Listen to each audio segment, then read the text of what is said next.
those mono, even eye conditions like this one, it looks pretty scary.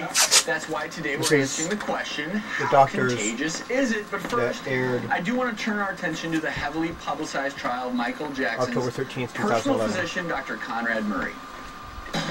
More than 2 years after the pop star died, the Jackson case is now finally in motion. The trial against Dr. Conrad Murray was punctuated by emotion. Prosecutor David Walgren told the jury Dr. Conrad Murray knew what he was doing when he provided Michael Jackson with powerful medications.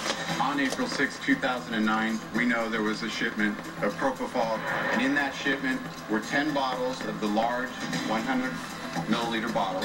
Walgren said Dr. Murray provided the fatal dose of propofol, then failed to monitor Michael Jackson after the singer stopped breathing. It was Conrad Murray's unskilled hands. Well, I'm looking for health tips. I want to see what went on with the Michael Jackson case and the lawyers now. To abandon all principles of medical care. Maybe when there's a health tip, I'll notice it, I'll rap about it, and we can remember it. Self-administered a dose of propofol created a perfect storm in his body that killed him so instantly. He didn't even have time to close his eyes. CNN's chief medical correspondent, Dr. Sanjay Gupta, has been following this trial very closely. We're very blessed to have him join us via Polycom right now. So glad to have you, Sanjay, on the show. Hey, thanks for having me. I wish I was there, but this is kind of neat doing it this way.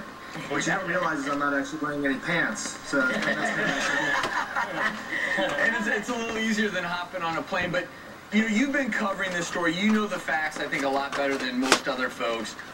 Where do things stand right now as far as everything you've heard? The coroner has established or said that that Michael Jackson died of acute propofol intoxication in combination with other medications.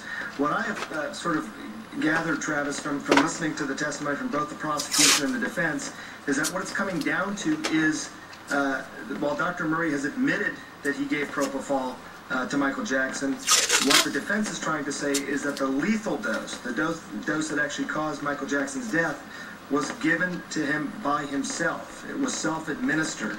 They say that Michael Jackson, in fact, woke up. Well, did Michael Jackson wake up and dose himself? And given Not himself likely, some of but this that's what the defense is trying to say happened instead of putting it on the shelf. They said that was too high a dose and led to his death. Obviously, the prosecution and defense going back and forth on this, and I'm not sure how much of that is actually going to be able to be proven one way or the other. I think it's difficult for non-physicians to get a good grasp of what's going on here when we talk about propofol. And Sanjay, in a minute, I want you to give us your opinion, but Dr. Orden,